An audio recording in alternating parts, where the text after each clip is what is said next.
भगवान जो है प्रेम के भूखे हैं।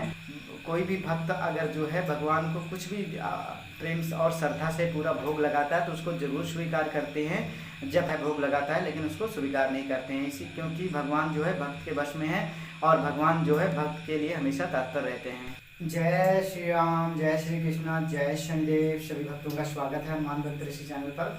तो भक्तों, आज मैं आपको बताऊंगा जो है, आज इसमें भक्ति और भगवान के विषय में बताया जाएगा कि जो भगवान होते हैं और भगत जो होता है उनके बीच में किस प्रकार का रिश्ता होना चाहिए, ताकि जो है उनको भक्ति में कोई दिक्कत ना आए या उनको भागवत कृपा प्राप्त करने में कोई दिक्कत ना आए, इसके बारे में बताया है। यह अध्याय भागवत गीता का बता रहा हूँ मैं। अध्याय में क्या है, प्रभु श्री कृष्ण भगवान अर्जुन को उपदेश देते हैं कि जो है किस प्रकार से एक भगत को होना चाहिए।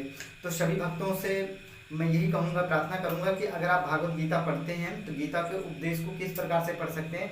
जब भी आप भागवत गीता को पढ़ें तो आप ये सोचिए जो है, जिस प्रकार से अर्जुन जो है एक भक्त के रूप में आप ग्रहण प्राप्त कर रहे हैं प्रभु श्री कृष्ण भगवान से, उसी प्रकार से आप भी जो है जब भी गीता माता का उपदेश पढ़ने लगें या किसी को सुनाने लगें जो है, तो आप एक अर्जुन की तरह बन जाएं।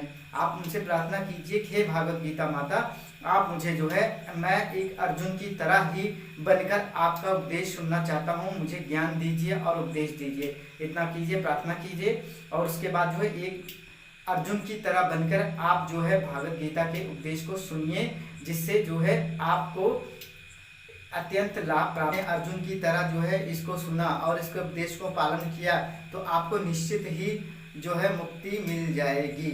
तो जय श्री राम, जय शनिदेव। इसमें जो है प्रभु श्री कृष्ण भगवान बताते हैं कि भक्त जो होता है अगर वो प्रेम से कुछ भी देता है, कोई भी चीज का भोग लगाता है तो मुझे बहुत ही प्रिय होता है और मैं उसको जरूर ग्रहण करता हूँ।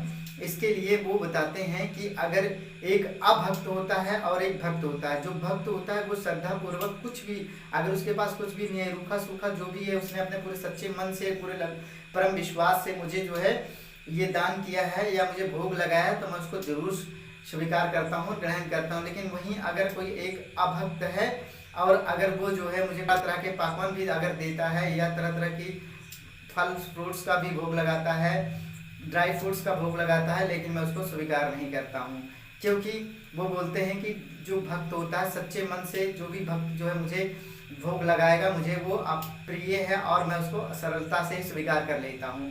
इसको हम एक उदाहरण के रूप में भी समझते हैं। एक उदाहरण के रूप में मैं बताना चाहूँगा कि जो दुर्योधन थे और युधिष्ठिर जो है पांडवों की तरफ से लड़ रहे थे, पूरा करके आते हैं और अपना राज वापस मांगते हैं, तो जो है उनके लिए जो है अपराध मांगने के लिए पांडवों की तरफ से जो है प्रभु श्री कृष्ण भगवान जो है कौरवों के पास जाते हैं और दुर्योधन से बताते हैं कि आप इनका जो है राज लौटा दीजिए। तो दुर्योधन जो है तरह तरह के, जब उनको पता लगता है कि द्वारकाधीश आए हैं, तो वो तरह तरह के पकवान जो है बनाते हैं, तरह तरह के व्यंजन बनाते हैं और प्रभु श्री कृष्ण भगवान को बोलते हैं कि आप जो है भोजन ग्रहण कर लीजिए। तो जो है ये सब देखकर प्रभु श्री कृष्ण भगवान जो है साफ साफ इनकार कर देते हैं कि मुझे आपके यहाँ भोजन नहीं करना है। तो दुर्योधन बोलते हैं कि भोजन नहीं करना है आपने। तो प्रभु श्री कृष्ण भगवान उस समय में ही भोजन करता है। पहला ये कि अगर किसी को भूख लगी हुई है तो कुछ भी प्रकार का भोजन है तो उसे ग्रहण कर लेना चाहिए, उसमें कोई भी विलक्षणता नहीं निकाल, पेट को भर लेना चाहिए और उससे ग्रहण करना चाहिए बिना विचार किए हुए। और दूसरा, अगर कोई जो है प्रेम से और भक्ति से, श्रद्धा से किसी को भोजन के लिए परोसे तो उसको जरूर स्वीकार करना चाहिए और उसको ग्रहण करना चाहिए, इस प्रकार से बोलते हैं। तो प्रभु श्री कृष्ण भगवान बोलते हैं कि मैं इस समय ना ही भूखा हूँ और ना ही आप मुझे जो है प्रेम से और भक्ति से जो है मुझे भोजन ग्रहण करा रहे हैं, इसलिए मुझे ये भोजन पसंद नहीं है। दुर्योधन को बहुत ही दुख हुआ। उसके बाद जो है श्री कृष्ण भगवान जो है आगे चले जाते हैं, सुदामा की भक्ति के बारे में बात करते हैं। क्या बताते हैं प्रभु श्री कृष्ण भगवान बताते हैं कि सुदामा जो थे एक ब्राह्मण थे और वो मेरे बचपन के जो है मित्र हैं और वो एक ब्राह्मण थे, लेकिन जो है बहुत गरीब थे और वो किसी प्रकार से भीख मांगकर जो है अपना और बच्चों का और परिवार का पालन पोषण करते थे कई बार। लेकिन उनको ऐसा भी होता था, कई दिनों तक उनको भूखा भी रहना पड़ता था, लेकिन वो मेरी भक्ति कभी भी छोड़ते नहीं थे, निस्वार्थ भाव से मेरी ही भक्ति करते रहते थे और उसमें जुटे रहते थे। आगे वो बताते हैं कि एक समय ऐसा आता है कि उनके यहाँ कई दिनों से जो है भोजन उनको नहीं मिलता है और वो लोग पूरा उनका परिवार जो है सुदामा का भूख से तड़प रहा होता है, बच्चे बिलख रहे होते हैं। तो उनको जो है कहीं भी से भी भोजन का बंदोबस्त नहीं होता है। तो जो उनकी पत्नी होती है ब्राह्मणी, वो जो है उनको बोलती हैं कि जो है आप तो द्वारकाधीश के परम मित्र हैं, आप उनके बाल सखा हैं, आप उनके बचपन के मित्र हैं, तो आप कुछ जो है उनसे सहायता मांगिए, तो वो जरूर आपकी सहायता करेंगे। ये सुनकर जो है सुदामा को बहुत दुख होता है और सुदामा मना कर देते हैं कि जो है मुझे धन और लक्ष्मी नहीं चाहिए, मुझे तो सिर्फ भक्ति ही, मेरे प्रभु है, परम परमेश्वर है, मैं उनकी भक्ति करता हूँ, इसलिए मुझे कोई भी धन की लालसा नहीं है, इसलिए मैं वहाँ नहीं जाऊँगा। लेकिन बार बार जो है ब्राह्मणी के सुदामा की पत्नी के जो है प्रयास करने पर जो है उनको जाना ही पड़ता है और उनकी बात मान लेते हैं। तो जो जाने लगते हैं तो फिर वो सोचते हैं कि अगर जा रहे हैं मित्र से मिलने, बचपन के मित्र से मिलने जा रहे हैं, तो हमें कुछ ना कुछ साथ में उनके लिए भेंट लेके जाना चाहिए। इसी प्रकार से हमारे यहाँ हिंदू धर्म में, सनातन धर्म में ये भी है कि हम कहीं ना कहीं अपने रिश्तेदार के यहाँ या मित्र के गण के यहाँ अगर जाते हैं, मिलने जाते हैं, तो कुछ ना कुछ साथ में लेके जाते हैं, या मंदिर हम दर्शन करने जाते हैं तो प्रसाद जरूर लेकर जाते हैं। तो ये लेकर जाना होता है। उस प्रकार से कहते हैं कि ब्राह्मणी को कि आप मुझे कुछ जो है लेने के लिए दे दीजिए, रास्ते के लिए दे दीजिए, जो मैं द्वारकाधीश को वहाँ पे भेंट कर सकूँ। तो ये सुनकर जो है ब्राह्मणी को बहुत चिंतित हो जाती है, क्योंकि घर में एक दाना भी नहीं होता है। फिर भी वो बिलखती हुई जो है, सहजती हुई जो है पड़ोसी के घर जाती है और उनसे अन्न की मांग करती है। तो उसको जो उनकी पड़ोसन होती है उसको दया आ जाती है और वो चार मुट्ठी चिवड़ा जो है उनको देती हैं। तो वो जब चिवड़ा लेके आती हैं तो उसको जो है एक फटे पुराने गंदे मैले कपड़े में जो है बांध के देती हैं। सुदामा उसको रख लेते हैं अपने पास, लेकिन सुदामा को अंदर ही अंदर बहुत ही शर्म और महसूस होती है कि वो किस प्रकार से जाएंगे, क्योंकि उनके कपड़े बहुत गंदे हो चुके होते हैं, उनके शरीर में जगह जगह पे चोट के निशान होते हैं। जाते हुए आगे चलते हैं और द्वारकाधीश के महल में के बाहर खड़े हो जाते हैं। तो वहाँ पे बोलते हैं, तो उनको द्वारपाल जो होते हैं उनको रोकते हैं कि आप कौन हैं। तो वो आगे जो है बताते हैं। द्वारकाधीश का बचपन का मित्र सुदामा उनके द्वारपाल होते हैं, वो आगे जाते हैं और प्रभु श्री कृष्ण से बताते हैं कि जो है द्वार पर कोई एक जो है मटमैला सा कपड़ा पहनकर एक बुजुर्ग आदमी आया हुआ है, एक जिसके शरीर पे जगह जगह पे लहू बह रहे हैं और वो अपने आप को सुदामा नाम बता रहा है। इतना सुनते ही प्रभु श्री कृष्ण भगवान दौड़े चले आते हैं और सुदामा की हाल देखकर वो अपनी जो शैया पे बैठे होते हैं वहाँ से उठकर और रुक्मणी का बिना ध्यान दिए ही वहाँ से चले आते हैं, दौड़े नंगे पैर ही दौड़े चले आते हैं। ये देखकर रुक्मणी भी अचंभित हो जाती हैं और वो आदर पूर्वक मिलते हैं सुदामा को और पहचान लेते हैं और उनके बड़े आदर और प्रेम के साथ सुदामा को जो है अपने महल में अंदर लेके जाते हैं और उनका सबसे पहले उनका जो है उनके चरणों को धुलते हैं और उस चरणों के जल को वो लगाते हैं, अपने माथे से ऐसे लगा लेते हैं।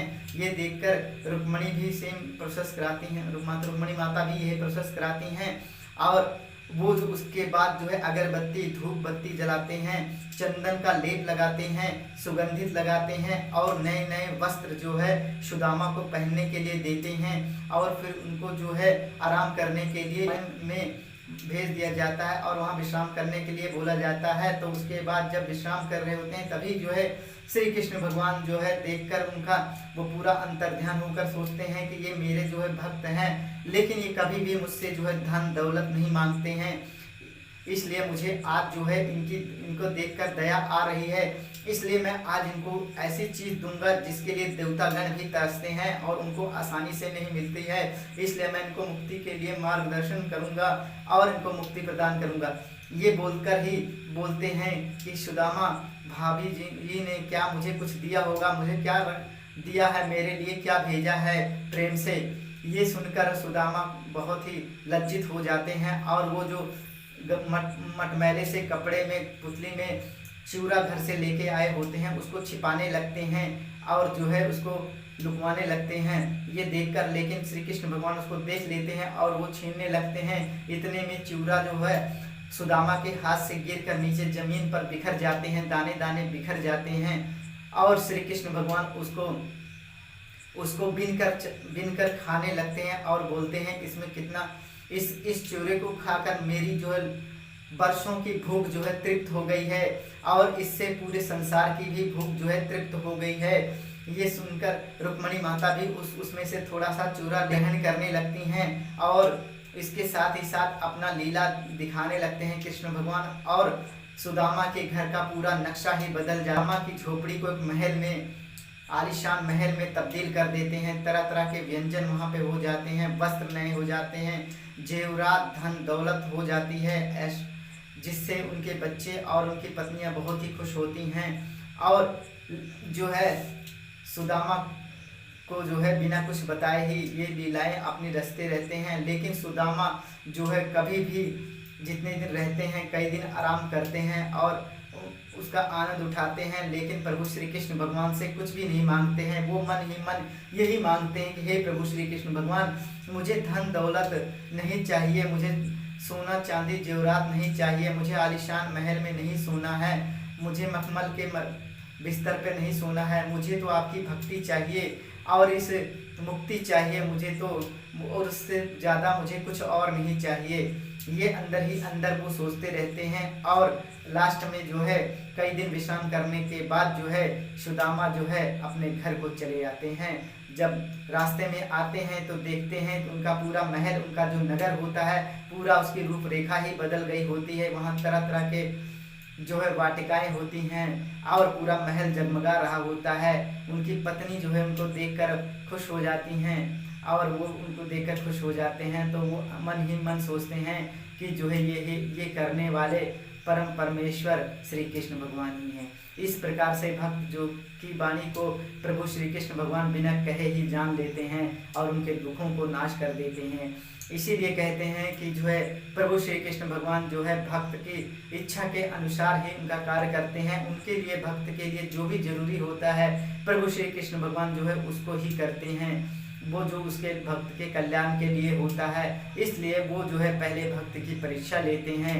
परीक्षा लेने के बाद जो है उसको जो है मुक्ति का मार्ग भी बताते हैं और उसकी मन की इच्छा भी पूर्ति करते हैं। द्रौपदी का भी बात करते हैं कि द्रौपदी भी मेरी भक्त है, वो अत्यंत मेरी भक्ति में लीन रहती है और जो है अपने परिवार का पालन पोषण करने के बाद भी मुझे भजती रहती। भक्तों से विनम्र निवेदन है कि अगर आप चैनल पर नए हैं तो चैनल को सब्सक्राइब कर लीजिए हनुमान भक्त ऋषि को, और वीडियो को आगे भी शेयर कर दीजिए।